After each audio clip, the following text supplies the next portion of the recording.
starting to understand this Streamlabs thing. Give me a second. I'll be right there. I want to put a title on this. Or maybe not. Oh, there we go. See, I don't like that about the Streamlabs. You can only put the title after you've started. Interesting. What is today? Is it Tuesday? Must be Tuesday. I'm at class. Happy Tuesday. How about that one?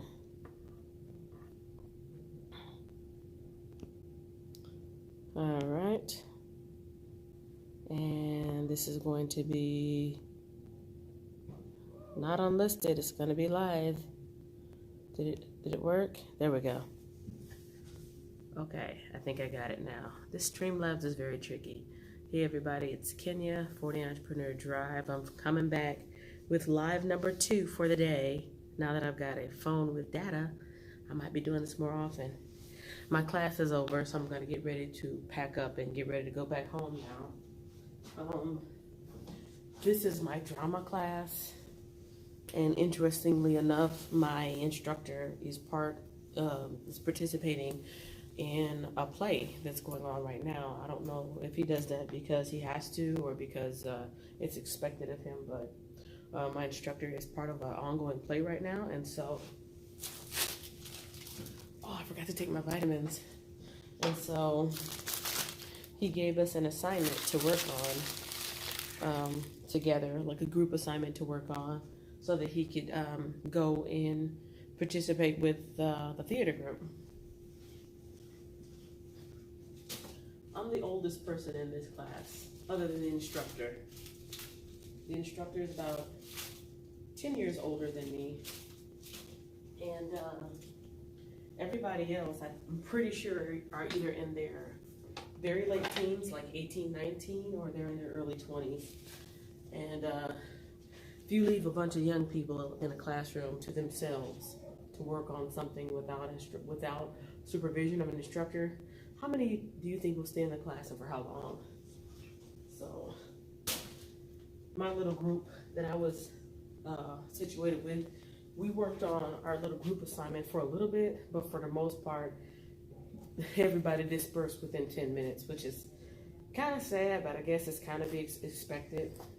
I don't know if they would be considered millennials or what, but I definitely feel like the oddball out. So I'm 41.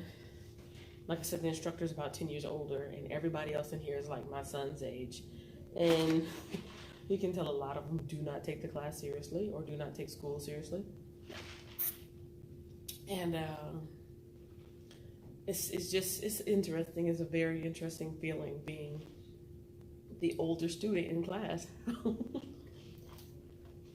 Now, I've got a history class later on tonight, and it's a little bit more of a mix. It's mostly younger people, but I think there's another guy in there my age, somebody else that might be in their 30s or whatnot. But some of the more serious-based class, and I'm not saying drama's not serious, but some of the other core classes, you're going to see more older people, more of a mixed group of people.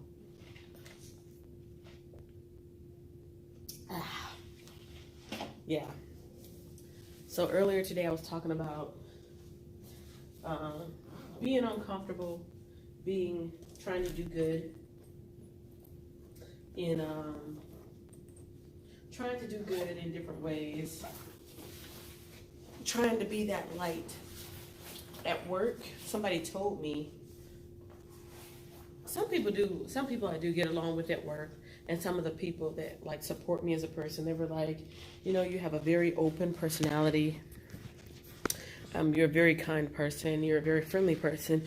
Your type of personality will lead somebody to Christ. Somebody told me that. I don't know if that is what inspired me to start doing the Bible readings or what, but I would like to think so.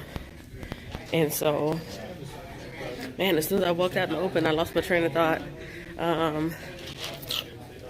It's kind of hard dealing with being the older. When I was taking classes, I had older people. This is years ago. I remember when I took classes, I had older people in my class, and I thought it was cool. Like, I didn't think anything about it. YouTube is not streaming enough. People might experience buffering. That's okay.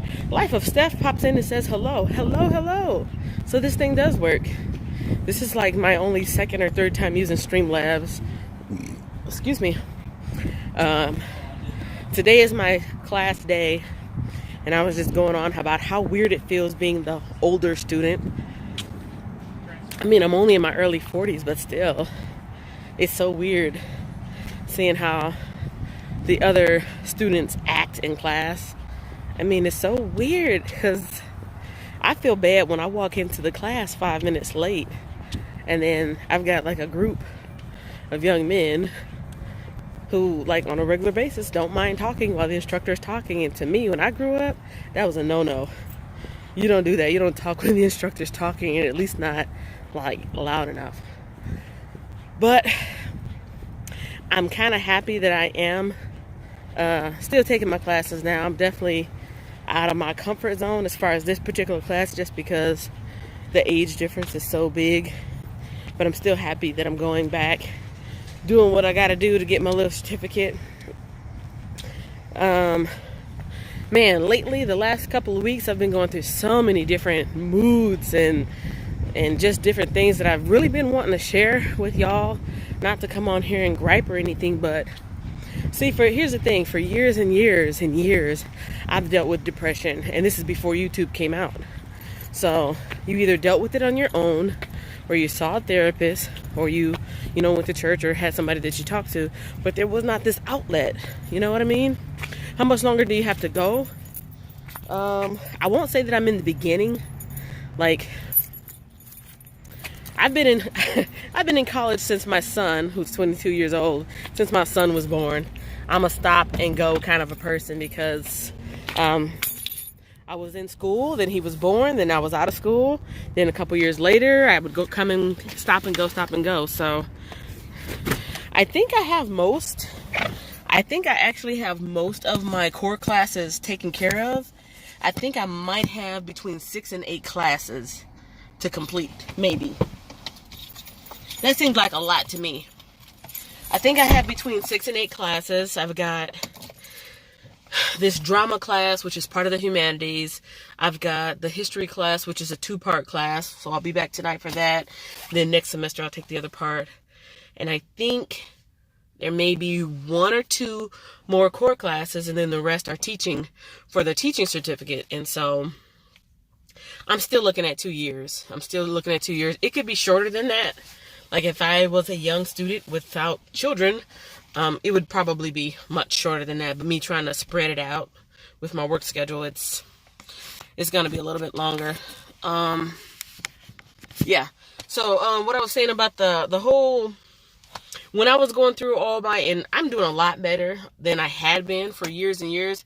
I would go online, but the classes that I want, the classes that I need, aren't all online. There's tons of classes online, but not the ones I need.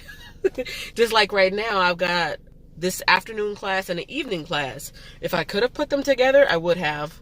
But the ones that I wanted, the ones that I needed for my curriculum, I couldn't get them. So unfortunately, I don't know if it would be different if I went to a big university. This is a community college, and so the classes are cheaper, and I'm trying my best to get as many classes that I can get done at the community level before I transfer over to the university.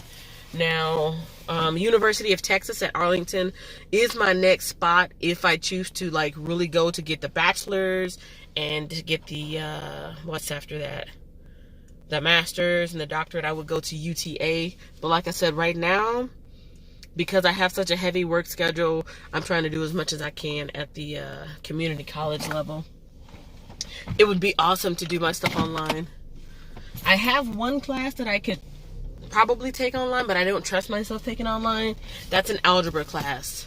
I took and failed algebra, college algebra 3 times. Math is not my forte, so I tried to take it, I think, twice in person and once online.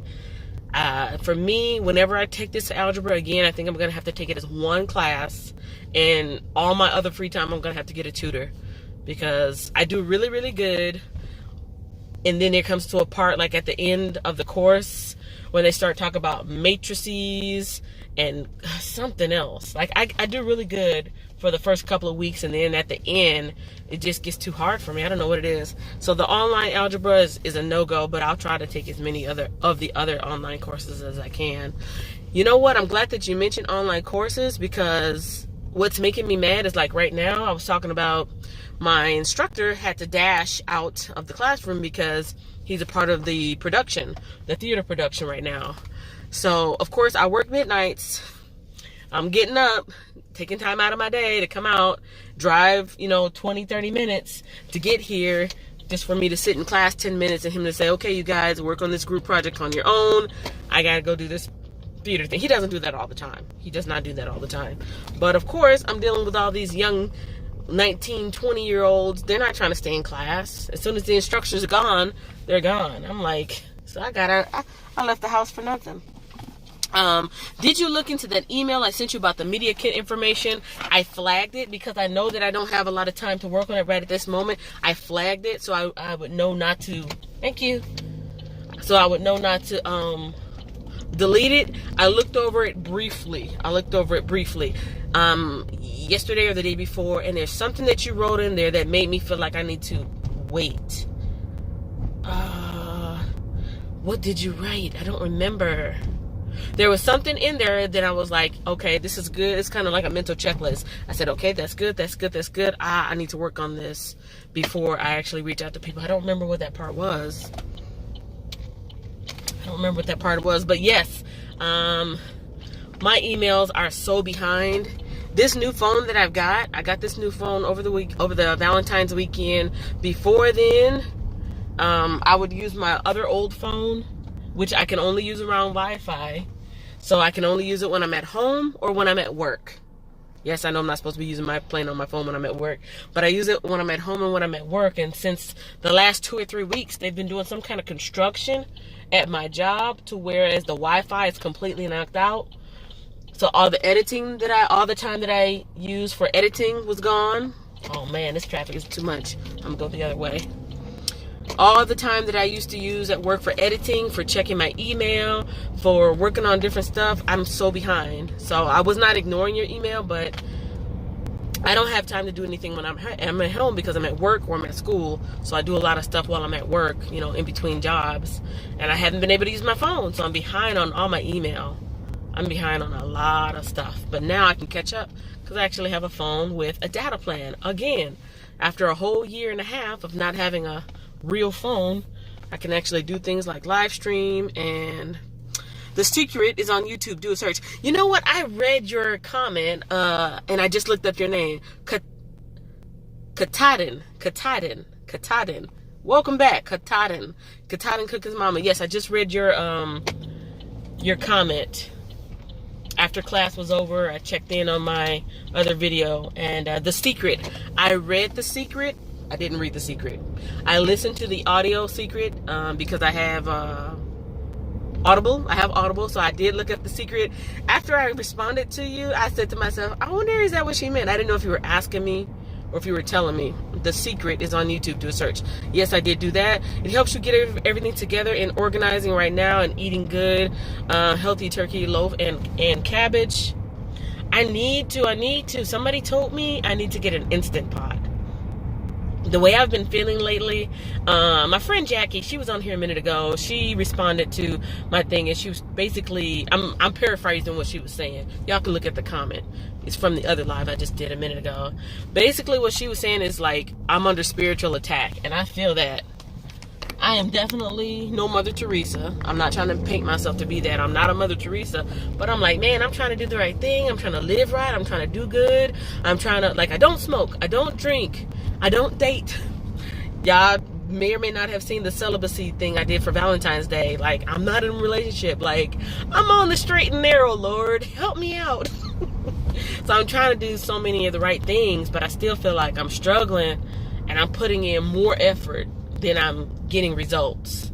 And I'm trying not to be frustrated by that. But like my friend Jackie was saying, she was like, when the minute you start doing good and you are on that right path, that's when Satan sets up a target on your back, and it's like, oh, who is this person, doing good? Let's get them off track, or let's deter them, and, let's aim our darts at them.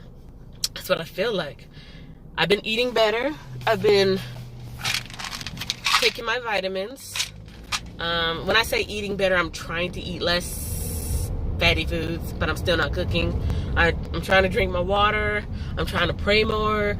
I'm trying to just be in a better positive state of mind. But when I go to class and I deal with these young kids, I'm not trying to put them down, but they're young kids, and they're just, oh my gosh, it's so annoying. They're not serious about the class. The instructor starts going off topic, and I'm like, man, I need to be asleep right now. Can we get back on subject? Then I go to work and I deal with all those negative and toxic people. Sometimes I wonder, is it worth it? Maybe I don't want to come down to anybody else's level, but I'm like, what's the point of being respectful when nobody else is respectful? What's the point of being the good student in the class? I'm hooked up with these young guys for this group project. They're not serious about this project. I don't know if I'm going to do all the work or not. What's the point of being a good person when it doesn't come back to you? That's the wrong way to think. That's the wrong way to think, I know. That is definitely the wrong way to think. Back to the depression. I'm not trying to make this about depression, but I kind of am. I was talking about what I was talking about earlier, because when I needed somebody to talk to, when I needed a resource to go to, YouTube wasn't around then. I think it might have just started, back in, was it 2005?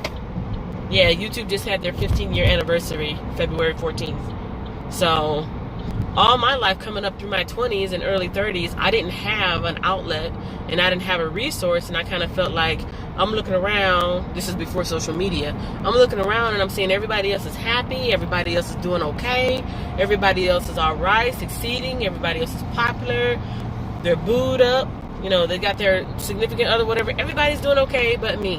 What's wrong with me? And then I started going to therapy, and I started seeing, well, I'm not the only person. And then I started seeing more and more people talk about their journey and their struggles on YouTube. And sometimes I want to make a specific video about it. Sometimes I don't. Sometimes I just want to speak off the cuff. Like the last couple of weeks, I really wanted to just come on here and tell you guys what I was really feeling. In spite of me trying to be positive. And I still am reading my Bible every morning. That's helping a little bit. But, I responded to Jackie's comment. What I really think, and I know some of you guys are probably not going to agree with this, but for me personally, because I'm a single mom and I live by myself with my kids, and I don't have any, actual friends around, I feel like I need a church home. That's what I feel like I need right now. I'm reading my Bible. That's a good start. I'm trying to pray more, get stronger, relationship with God. That's helping a little bit. But I still feel very, very lost. I feel very lost. I feel like I'm doing all this work for nothing.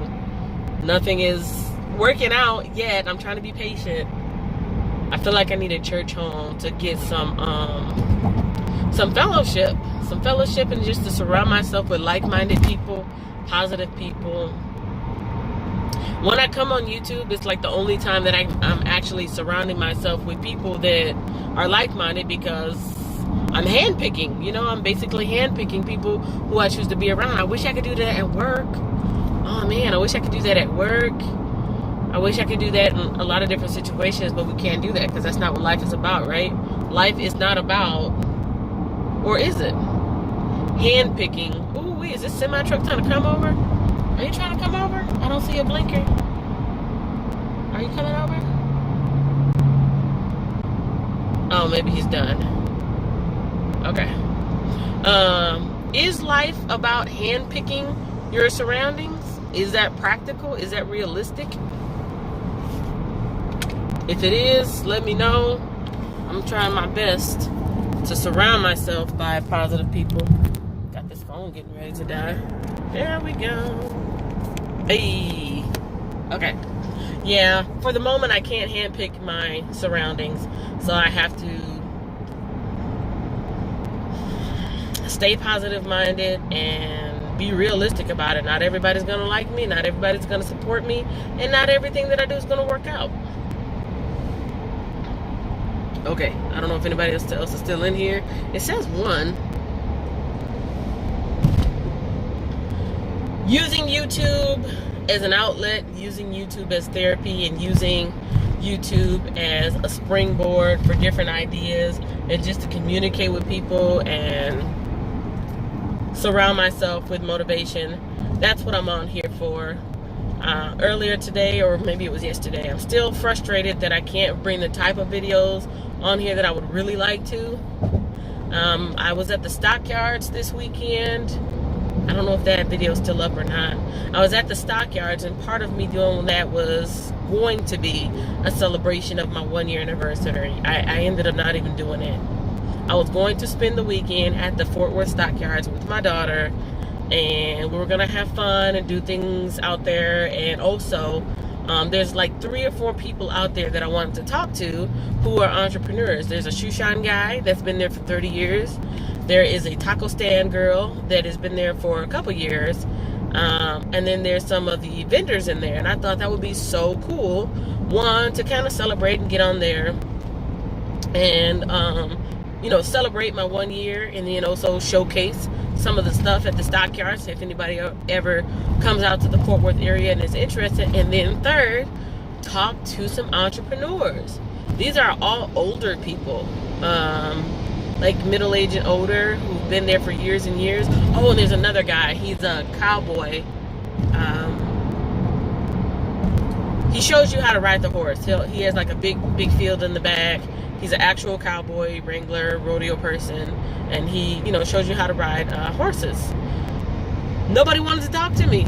I don't know why. People are either shy or they're just not in the mood. Even the hotel that I had reserved, like, they wouldn't let me film around there. I was just so frustrated. Yes, I reserved a hotel for me and my daughter to hang out in and have fun and just to live it up for a night. I reserved the hotel, and they were like, no, you can't film. You have to call corporate. Everything that I had planned was just like falling apart. And I was just like, is this even worth it? Why am I even doing this? And so I didn't. I canceled. I was supposed to spend the weekend at the stockyards. I went there one day ahead to get a lot of bee footage. Like, I have a lot of footage of me walking around, but the actual day that me and my daughter were supposed to go, I canceled. It wasn't the idea that I had planned for the video and how people were actually reacting. It was not matching up. And then the rodeo didn't go for the night that I had reserved. They didn't have the rodeo that night, so I couldn't show that. I was just so disappointed all the way around. Okay, and it looks like everybody is gone now. I guess I'm that boring. Sometimes I feel like I'm too boring. My kids tell me I'm boring. Frustration upon frustration. I want to be positive on here. I want to be positive. Lord, I want to be positive, but I'm looking at the results. I can't keep nobody's attention. I'm not exciting. Nobody new is following me.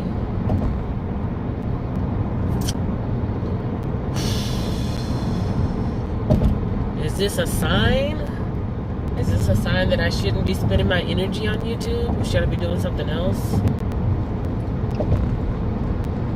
My channel is only growing when I'm actively working on it.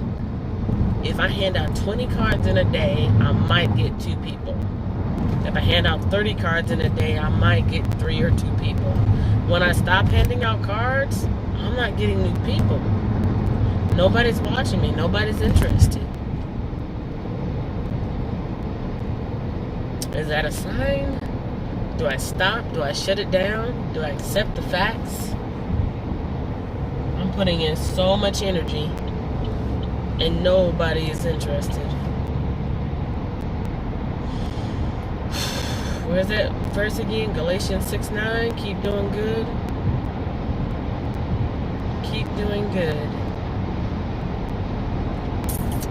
I'm trying to do good, Lord. What's the good of doing good if nobody sees it? Is that a selfish thought? Or is that real talk? What's the good of doing good if nobody sees it? If nobody benefits from it? Is it just my ego talking right now? Am I upset because I'm not getting enough followers? And if so, is that real? Or is that just in my mind? Is that just ego? What did that pastor say yesterday? Ego. Man, I wrote it down. Ego stands for something getting over or getting out. The enemy is getting out, or there's something, I don't remember.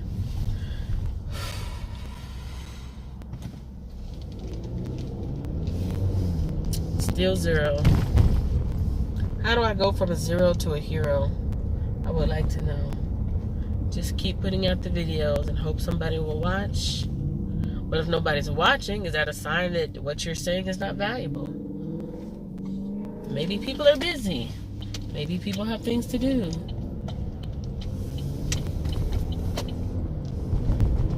How does YouTube recommend you? Even if I'm not depending on my YouTube friends to watch, which I'm not, where's everybody else at? Is it a certain time of day? Is it a certain day? Is it really all about the keywords and tags in the title?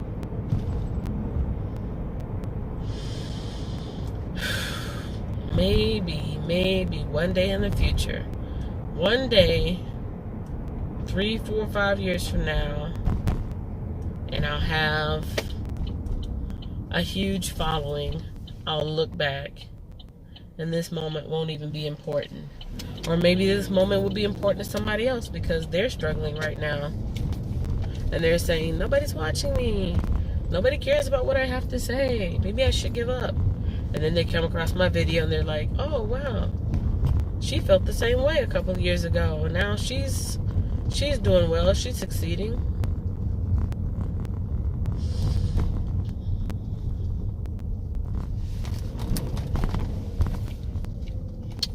I am a boring person. I like being boring, though. I like being myself. Are there no other boring people in the world? Looking for boring people like themselves?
If I could, I think I would take a survey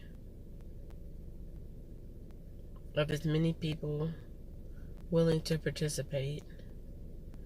And I would ask them, would you watch this channel? Why or why not? How would you change this channel?